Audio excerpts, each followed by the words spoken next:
На 8 октомври кандидата за кмет Станислав Благов и екипа му представи пред местни бизнесмени платформата за управление през мандат 2015-2019 година. Програмата е съставена в следните раздели. Памет, за да знаем откъде идваме, какво ни кара да се гордеем и как да запазим паметта за миналото ни за идните поколения.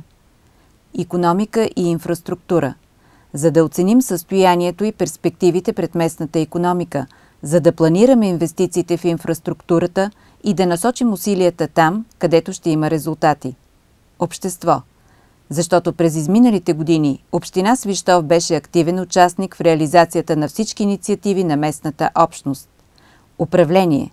Защото в града на първия български кмет Димитър Ранев местното самоуправление е подчинено на идеята, че всички заедно можем да превърнем мечтите в реалност. Искам да ви благодаря за това, че се озовахте на нашата покана и дойдохте в залата на Първо българско читалище, за да можем да представим пред вас програмата за управление и развитие на Община Свищов. Искам да ви благодаря поне за още две неща. Първо, за това, което демонстрирахте вие като поведение през всичките тези 16 години в сфера, която е може би най-трудната. В икономическата сфера, където давате възможност да се решават големите проблеми, свързани първо с трудовата заетост и преди всичко с инвестициите и с промяната на икономическата среда. Другото, за което искам да ви благодаря, за това, че ми дадохте и на мен, и на Коалиция за Свищов, изключителната енергия при откриването на кампанията предизборната за избор на местни органи на самоуправление, пак в читалището, в нашето читалище Еленка и Кирил Аврамови. Това е изключително важно, защото без подкрепата едва ли ние бихме могли да изпълняваме каквато и да е програма. Намеренията, колкото и да са добри, ако не са добре дефинирани, добре представени, те не могат да бъдат никакви намерения. Програмата, колкото и добра да е, ако не се реализира, е половин програма. Програмата, колкото и да е добра, ако не се реализира и ако не се популяризира, е също половин програма. Затова ние сме с намерение тази програма за развитието на Община Свищов от 2015 до 2019 година в мандата, следващият на местния орган на самоуправление, съм убеден, че ще бъде добре представена, ще бъде реализирана и ще бъде значима за жителите на общината. Уважаеми дами и господа, съграждани, приятели, накратко пред вас ще представя програмата за управление и развитие на Община Свищов през мандат 2015-2019 година. На какво се базира тя? Кандидатът за кмет на Община Свищов, кандидатите за общински съветници и за кметове на кметства на широката народна коалиция за Свищов споделяме общата визия и идеи за бъдещето на общината и се обединяваме зад новата програма за управление и развитие на Община Свищов 2015-2019 година. С новата програма потвърждаваме обществения договор за воля и решителност за решаване на проблемите на града и селата, убеденост в изпълнението на поетите ангажименти към жителите на Община Свищов, персонална отговорност и професионална етика в работата на всеки един общински служител, от кмета на Община Свищов, от кметовете на кметства до младшите експерти в структурата на общинската администрация. Безусловно спазване на обществения ред, сигурността на гражданите и толерантност в отношенията между хората. Конструктивно партньорство с българското правителство, с областната администрация и Европейската комисия. Икономично, прозрачно и ефективно разходване на всеки един лев от бюджетните средства на Община Свищов. Професионализъм и вещина в делата на кметовете на Свищов и селата. Община Свищов и конкретно град Свищов имат хилядолетна история. Градът е създаден преди 1970 години от първи италийски легион, 1945 година след новата ера, по времето на император Клавдий. Нове или съвременния Свищов е бивша столица на готите, град, който е бил епископски център, град, който е съществувал през ранното и късното средновековие. По времето на османското владичество в него се е развила търговията, занаятите и образованието, опожаряван, отново възкръснал от пепелта и благодарение на лозарството и винарството. По време на Възраждането Свищов е основният център на търговията на Османската империя на Дунава с Европа. Град първи освободен на 15 юни 1877 година и град, който за първи път в новата история на България има местно самоуправление. Коалиция за Свищов заявява, че основната мисия на общината е подобряване на жизнената среда, инфраструктурата, предоставяне на качествени социални и административни услуги, създаване на благоприятни условия за стопанско развитие. Новата парадигма на публичните инвестиции, създаване на качествена и предоставяща разнообразни възможности за образование, забавление, спорт, работа и отдих и градска среда задържа и привлича високообразованите и квалифицираните, което привлича стратегически инвеститори чрез Европейския фонд за регионално развитие на Свищов и конкретно кметът господин Станислав Благов месец юни тази година подписаха споразумение с българската програма Региони в растеж за приблизително 17 милиона лева за изпълнение на именно тази програма за интегрирани планове за градско възстановяване и развитие. Паралелно с споразумението, подписано с програмата Региони в растеж, община Свищов през предния програмен период разработи 6 технически работни проекти, които са готови за финансиране. Това представлява зоните за въздействие в град Свищов и ще представя на вашето внимание накратко някои от проектите, които са готови и са разработени.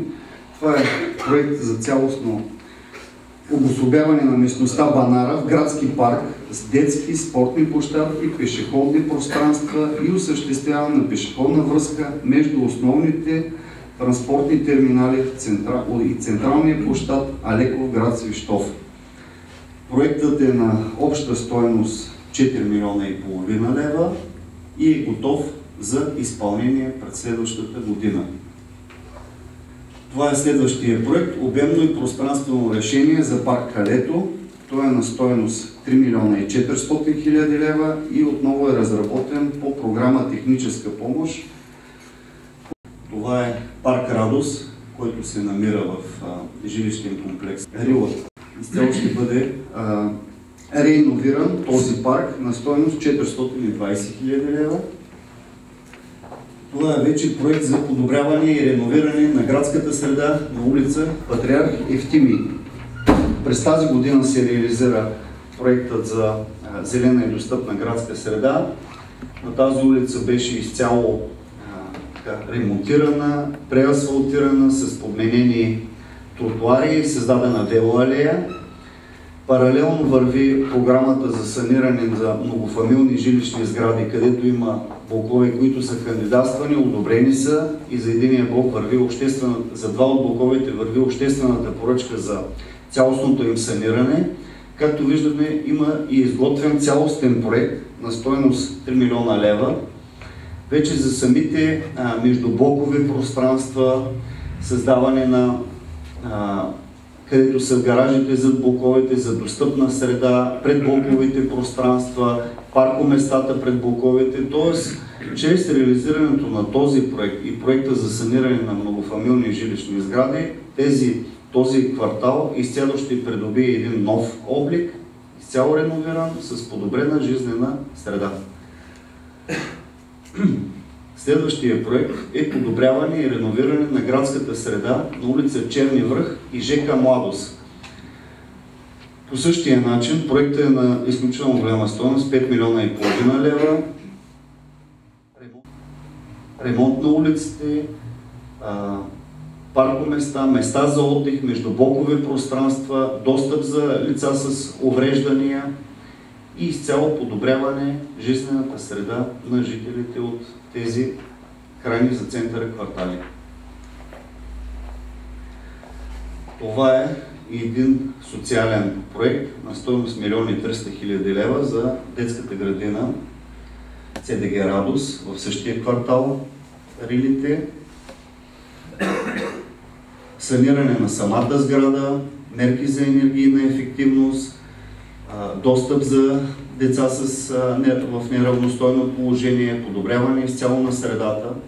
Реализираният проект за ферибот бе идея на изминалото десетилетие, а идеята за трети мост на река Дунав ще бъде цел и задача за управлението на общината през следващите години. Алтернативата на мост Русе-Георгиево е фериботната връзка Свищов, което се оказва оптимално и резервно трасе на Европейския коридор номер 9. Презентацията беше представено първо пълна реконструкция на църквата Свети Пророк Илия. Ще бъде допълнено и Свети Кирил и Методий, една църква, която от много години стои в това състояние. Знаете, че по-голяма част от църквите в Свищов бяха разрушени или полуразрушени вследствие на земетресението в 1977 година. И от тогава и църквата Света Троица и Пророк Илия и Преображенската в по-малка степен бяха ремонтирани Свети Димитър по същия начин. Последната църква, която остава за да бъде ремонтирана е Свети Кирил и Методий, всъщност ще бъде допълнена в тази програма. Нещо, което също ще бъде допълнено е изграждане на много функционална спортна зала. Не е конкретизирано, тъй като очакваме да ни бъде прехвърлено района на военното поделение, където би могло да бъде устроен такава зала или поне да бъде проектирана в тази посока. Беше споменато, не знам дали обърнахте внимание за възможността за изграждане на мост край Свищов. Звучи толкова амбициозно, колкото амбициозно звучеше на времето изграждането на фериботният комплекс. Веднага искам да спомена един факт, който беше много интересен. Тогавашният министър на транспорта, господин Краус, когато дойде на нашия пристанищен комплекс и ние проявихме тази инициатива за изграждането на фериботен комплекс, той погледна отсреща и каза: господин кмете, с кого желаете да се срещате? Оттатък беше едно поле. Само че за толкова години това поле се превърна вече в не слабо развита икономическа зона в Румъния и възможността на ферибот се реализира, когато беше аварирал моста, или по-скоро когато беше ремонтиран моста край Русе, Дунав мост. И тогава се оказа, че тази точка или тази възможност за пресичане на реката се оказа много, много добра. А ние всички свищови знаем, че това е местото, където би могло да се реализира изграждането на такъв мост. Аз съм убеден и много пъти съм имал повод да кажа, че мост край Свищов ще има. Не само заради желанието, което имаме свищови, а заради това, че стратегически е разположен нашия град в една добра точка, беше представена тук е възможността за тези стратегически цели, които имаме намерение да реализираме. Ние си даваме сметка, че през изтеклите 4 години много по-малко внимание и възможности имахме да реализираме инвестиционни проекти, които са в периферните части на града, в крайните квартали. Ето за това, в този програмен период са подсигурени 3 милиона и 200 хиляди лева, които представляват 20% от общия размер на средствата, предвидени по оперативна програма Региони в растеж. Тези 20% или 3 милиона и 200 хиляди лева ще бъдат насочени за периферните зони на общината. Тук имам предвид и крайните квартали и населените места в общината. Така че, освен тях и средствата, които ще бъдат заделени от капиталовите програми на всяка една бюджетна година, също ще бъдат по тези направления.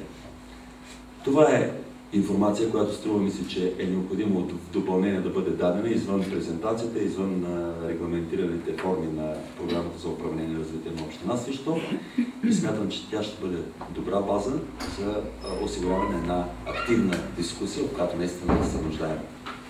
Защо го казвам това? Защото в Закона за местното самоуправление е ясно записано два основни стълба в местното самоуправление. Общинският съвет и местният изпълнителен орган, местната администрация.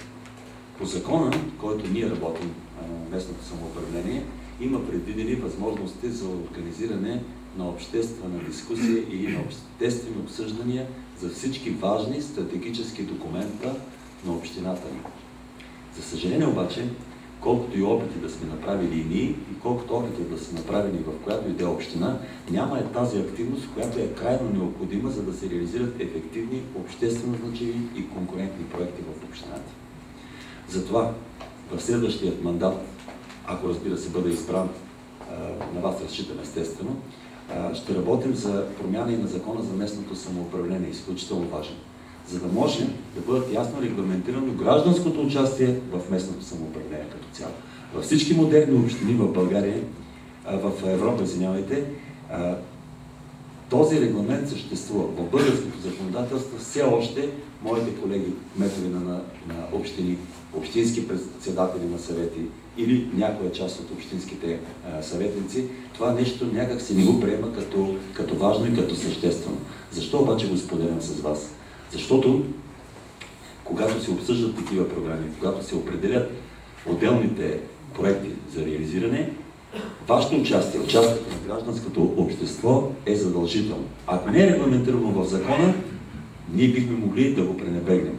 Но аз смятам и начина, по който беше представена презентацията на Стоян Парашкелов за отношението, което ние реализирахме при кметствата, т.е. реализирането на процеса на децентрализацията по хоризонтала в кметствата, е показателен за отношението или за поведението, което община Свищов реализира през всичките тези 16 години. И сега тук е момента вече да направя своето заключение. Не е имало случай, в който аз да не съм провокирал гражданско участие, в който да не съм се консултирал с консултативния съвет към кмета, който не е формален орган, но със всеки един от вас по различни поводи, когато се отнасят за вашите дейности, за вашия бизнес, за отношението, което има вашия бизнес с общинската администрация, съм го проявявал. И другото, което искам да споделя с вас. Не надценявайте правомощията и компетенцията на общината, или на кмета, или на местното самоуправление. Ние имаме определен периметр, в който действаме. Много пъти сме имали възможност с господин Александров в качеството му на председател на Икономическата комисия да споделяме. Знаете ли колко са данъците, които плащате вие в общината?